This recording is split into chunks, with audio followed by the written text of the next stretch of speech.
Video game music.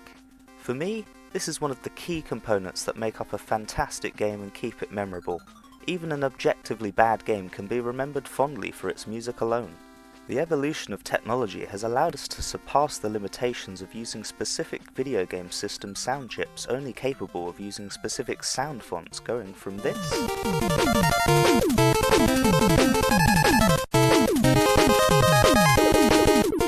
to full-on orchestrated pieces like this.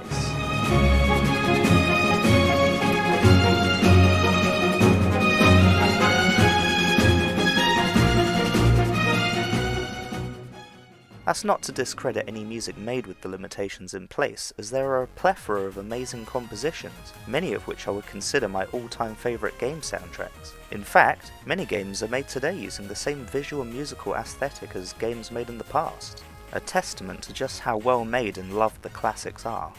As time goes on, it's becoming apparent that video game music is finally getting the exposure and appreciation it has deserved for so long, with releases on many streaming services standing alongside traditional music, making it more accessible for people to enjoy. So while music on its own could be captivating and engaging, what if it were to be taken a step further in the game itself to enhance your experience even more?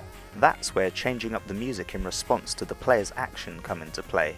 The use of dynamic music in games has been around for a long time, but I'm starting to notice it a lot more in the games I'm playing lately, and it really helps to enhance my experience, giving weight to the journey that I'm on and the choices that I make. It responds and enhances the overall experience of the game. The very first time I can remember being exposed to dynamic music was in Street Fighter 2. The stage music alone was great, but then before you know it, your health bar starts depleting, you're nearly knocked out, and then out of nowhere, the music just shifts into high gear, playing a new, faster arrangement of the same song, letting you know that the fight is reaching its climax.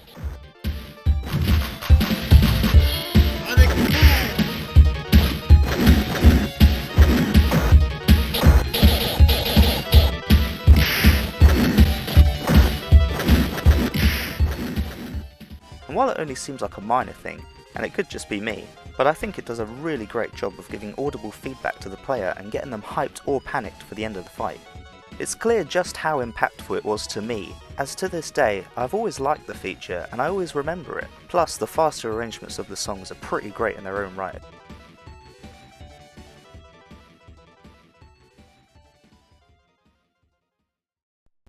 Moving over to the Game Boy Advance now, I can prominently remember during boss fights of the Sonic Advance series. The fight begins with Eggman, you get a few hits in and think nothing of it, and then you get that next hit in, and the music just switches up to something more intense, giving the 6-year-old me, struggling with the game, the adrenaline I needed to plow through Eggman.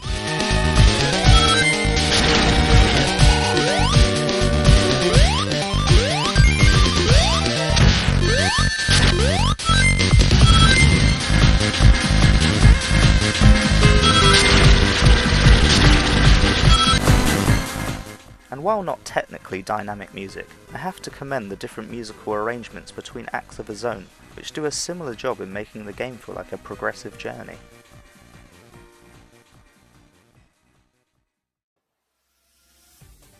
I mentioned earlier that I'd been noticing the use of dynamic music more in some of the games I've been playing recently, and one that caught me by surprise was during my playthrough of Pokemon Shield.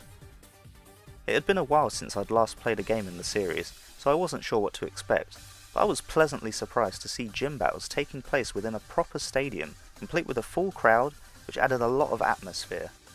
The standard gym theme is already intense, but when the leader gets down to their last Pokemon, the music transitions and the crowd starts chanting along with the song, bringing a lot of hype to the closing moments of the battle, which really helped to enforce the stadium atmosphere, and I just really enjoyed that.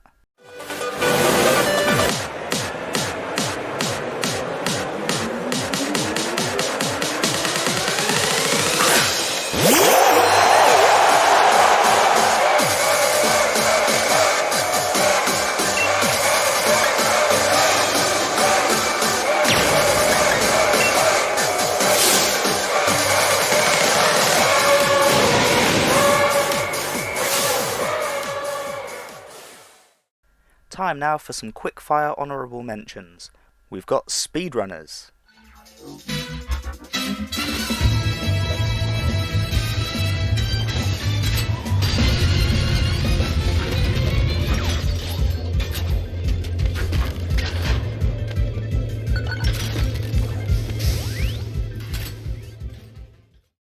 Mario Kart still counts. In fact, most kart races do this. That final lap speed increase makes you feel faster than you are, and you know it.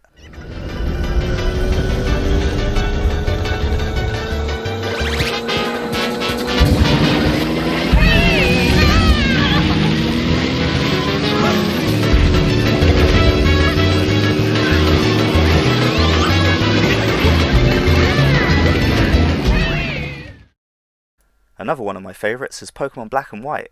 They swap out that simple low health sound effect that you've found annoying for years, and it turns it into a crazy tense track, which definitely gets your blood pumping.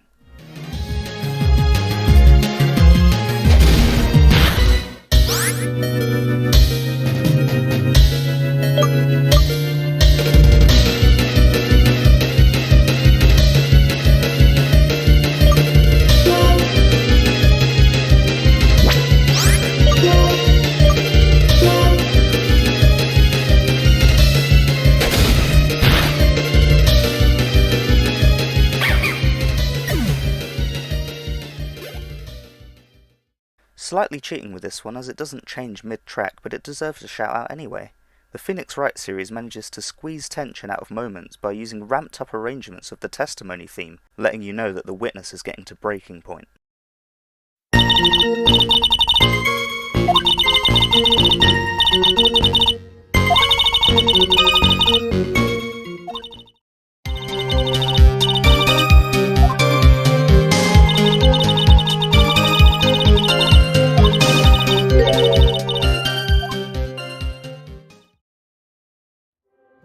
Now the last game that I wanted to talk about is the absolute gem that is Hades, so I'm just going to give a little spoiler warning here in case you haven't been able to experience the game for yourself yet, or if you have yet to make significant progress through the game.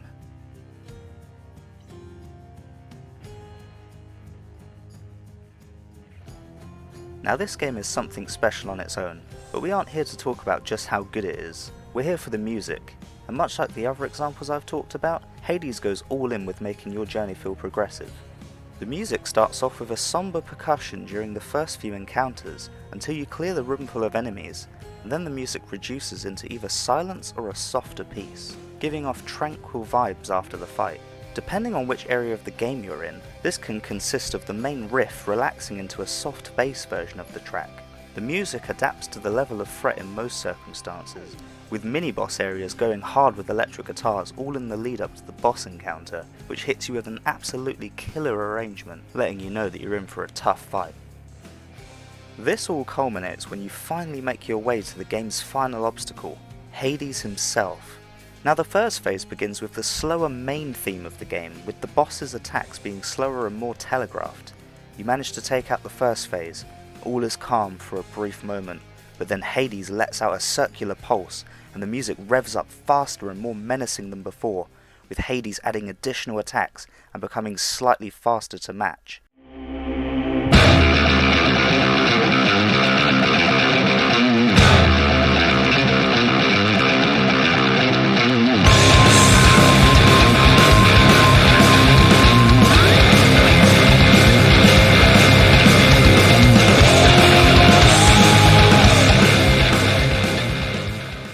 And that's where it stops if you're playing without the Pact of Punishment. But if you take the Extreme Measures Pact all the way to the max, the third phase begins.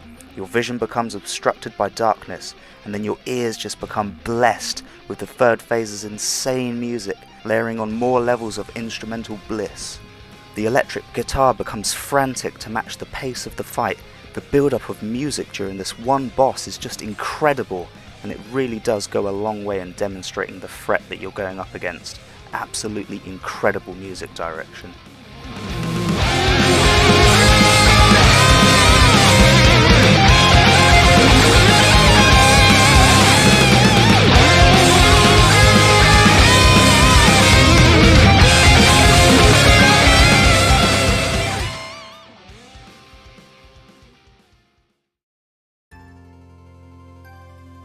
There are many examples of dynamic music in games, and while I haven't experienced every game, these were just some of my favourites and most memorable examples.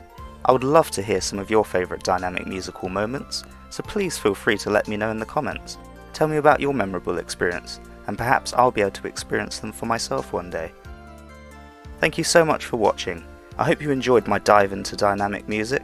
It was really nice to talk about an aspect of gaming that I'm really passionate about. Please feel free to like and subscribe. Who knows what my next topic will be, but I'm sure if you enjoyed what you watched, then it will be something worth sticking around for. With that said, take care guys, and thank you once again.